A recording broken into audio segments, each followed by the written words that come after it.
When I say content, what comes to mind? Is it shit posting on X, sending Instagram reels, or just having an intern run your account? Well, if you're building a startup in crypto, especially a B2B one, you need to forget a lot of that.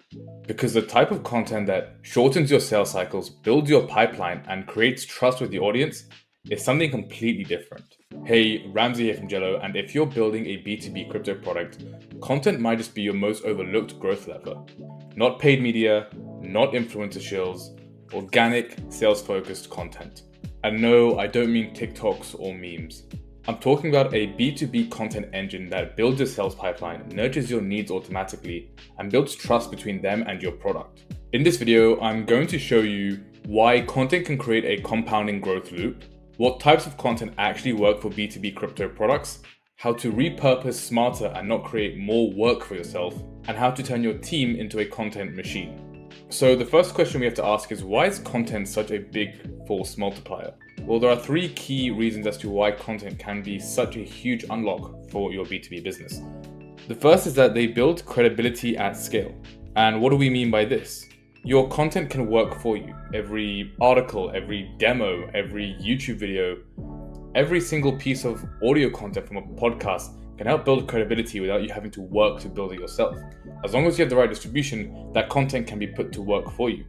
And in crypto, trust is especially thin. So your content is how you prove you're not just some vaporware protocol. And you can further expand this by creating content for every part of the sales cycle to ensure that you can build trust with your users or your clients or your customers at any given stage. The second reason is that it can be used to nurture your leads while you sleep. One thing that we have to understand is a lot of decision makers do actually binge content when they want to make a decision fast, right? And they want to figure out whether this is the right solution for them. No one's going to read one page of your documentation, go for a run and come back. They're going to try to read it all or as much as they can in one go. And that's because they feel that they need to have the most complete set of information to further their decision-making process or even make their decision full stop. So one LinkedIn post might lead to a blog, which might lead to the website, which might lead to your documentation. And all of that will typically come in one go. So creating content that covers all the aspects that they might want to consider before making a decision is really important for building that trust and nurturing them without having to apply any extra effort. And the third reason is that every piece of content can act as a sales asset. Your blog or video becomes something that your BD team shares in chats, or your case studies answer objections before they even come up. For example, what teams have used this and how they used it. Your technical breakdowns and demos can show that you're actually shipping product and building something that users are really wanting. For example, you could have a library on your YouTube channel that could have demos by the month, demos by the quarter, and show how the product is progressing over time, showing people that you are really there to help them solve their problem. Here's a quick example in our context as a marketing firm. We recently did a campaign breakdown of Nillion's go-to-market. We broke it down pretty comprehensively across their go-to-market timelines and their activations, their positioning, their narratives, all the typical brand universe items, and the different moments in their journey alongside other micro actions, which you can see if you check it out. I'll leave a link for it in the description. And this is something that we distributed across X, across different sales chats, from new clients that we had just signed to old clients that we hadn't worked with in a while to prospects that we are currently speaking to. And there's a few reasons why we actually did this. The first was to entice our ideal clients to engage with us. Obviously, Nillion is a huge infrastructure project, and one of our key ICPs and one of the sectors that we typically work with at Jello are infrastructure layer products, so more technical products, more developer focused. Now, by breaking down Nillion's go-to-market, we've demonstrated domain expertise in go-to-market and marketing, as we've broken it down on a very granular level. And people like this level of detail. They want to see how other projects who have done well have done what they've done. And by doing this, it shows people that we are able to potentially even mimic that or have a good enough insight to do something similar. The second reason is that, again, it shows domain expertise and it builds trust. So not only is it enticing for people to want to know about their competitors, but now they know that they can trust us and we have the expertise to potentially, again, do something similar. And the third reason is to ultimately engage our prospects. We're not trying to build trust with them for no reason. We want to push them down the sales funnel, get them onto a call, talk about their problems, and ultimately go for a proposal. So this is all in the name of engaging prospects that we might want to work with, who we haven't kind of reached out to before. So maybe cold leads, or for warm leads who we're already talking to, show them that, okay, we have this asset that they'd be really interested in. we give it to them, they see the value in it, and then we can push down our conversation further, as again, we've shown them that we know what we're talking about and that we built that trust with them. Something that is really, really interesting is that good quality content will naturally get shared. Now, the way that we distributed this piece initially was by posting it on X and having people engage with that post to receive the packet. We pushed it into groups with our current sales prospects, with our clients, new and old. But what we found was there were a few people who had reached out to us who hadn't been the primary receiver of this packet, saying that it was really good and a friend sent it to them and they wanted to kind of know a bit more and they wanted to kind of get in touch with us and work with us. So that was something that's really, really interesting, is that there are second order effects that you might not see in the background of this content, assuming that it's quite high quality. So you do have a natural virality effect that can occur just by creating very, very good sales focused content. So that begs the question, what type of content do we even create? How do we know what content's even going to hit? The most effective way to structure your B2B content is to start with your funnel. Now, every marketing funnel looks a little bit like this. You have the top of the funnel, the middle of the funnel, and the bottom of the funnel.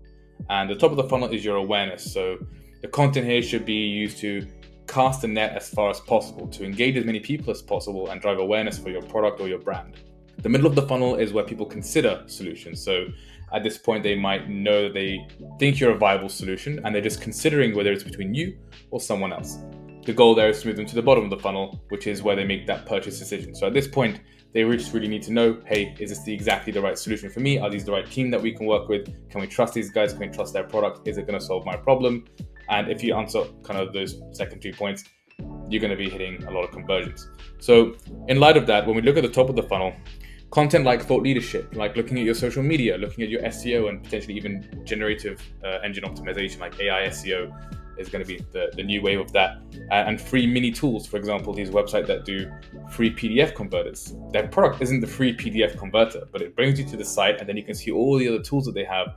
And this is kind of like a lead magnet or a top of funnel tool that allows them to kind of bring you in. When you get to the middle of the funnel, then you get things like product demos, like webinars, case studies, and free resources and guides, similar to the Nillion case study in that sense. And at the bottom of the funnel, we have testimonials, your documentation, product comparisons, and of course, even here, case studies and even free consultation calls, depending on who you are. So that's how you can kind of structure your content in the funnel situation.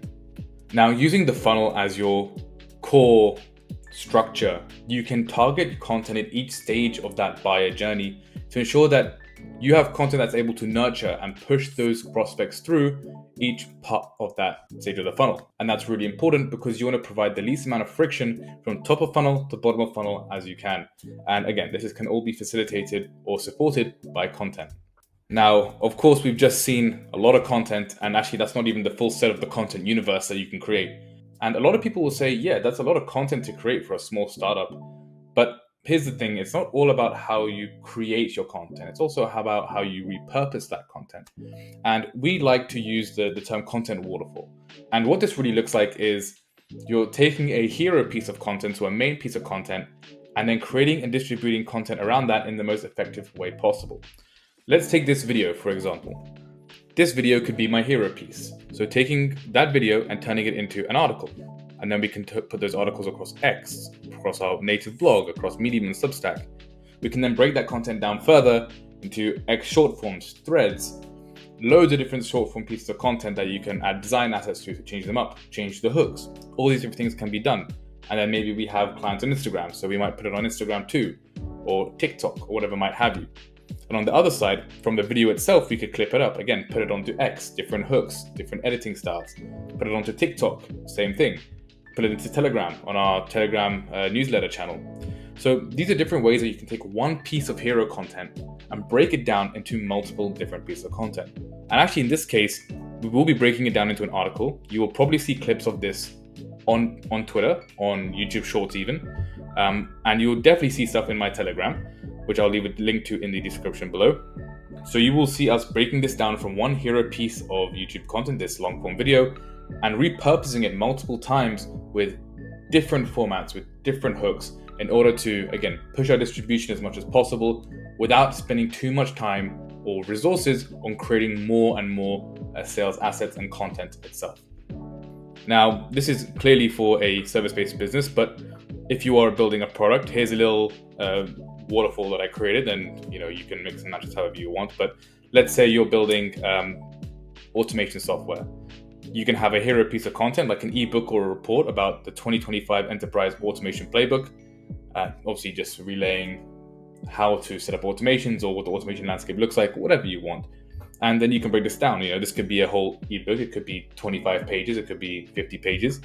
And you can break each chapter down into a separate blog. And within that blog, you can create your own social posts, newsletter pushes, email drips, LinkedIn, X, whatever social media you're on.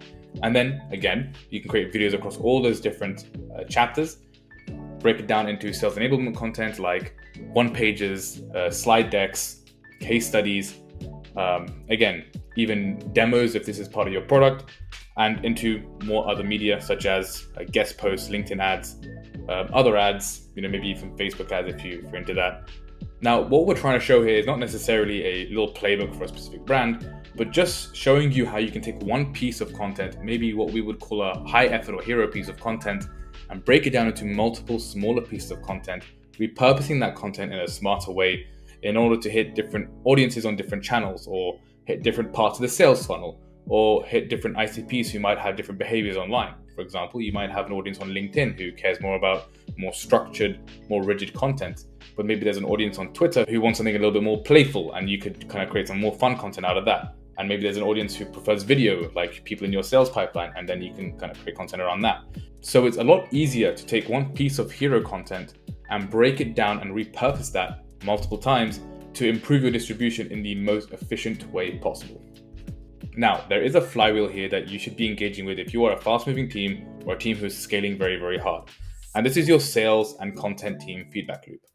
As we've just seen, we don't want to continue making more and more and more content. We don't want to be stacking up our plates, but we do want to get strong feedback loops.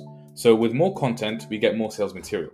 And with more sales material, we get more trust with our prospects, which ultimately leads to more calls. And this can either lead to more closing and more conversions, or if we don't close the person, we get more insight. And with more insight, we get better content. And with better content, we get more trust.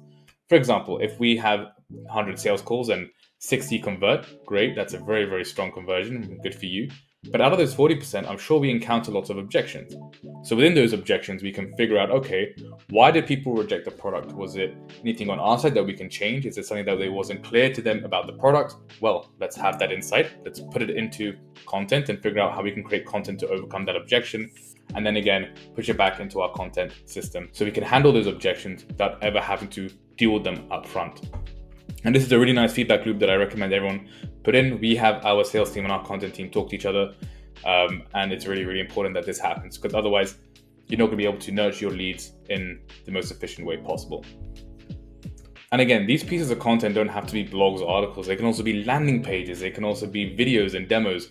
It's really up to what the context of the product is. But the most important thing is that you are getting feedback from your activities in the sales department to fuel part of your content system to ensure that, again, you can build as much trust as possible and handle objections before they even arise. Now, here's something that is of utmost importance. You cannot forget to distribute your content. A lot of the time, people just think that, I'm going to make content and people will find it. Not correct. You need to put active effort into distributing your content. I think I really like this saying that they say, first-time founders focus on the product, second-time founders focus on distribution. This is a huge truth. And I like this meme that I made. I post it wherever I can, to be honest. Distribution is all that matters. It always has been, and it always will be. If you can get your product or your content out and people see it, half the game is done, right? And the other half is just make sure that content is good.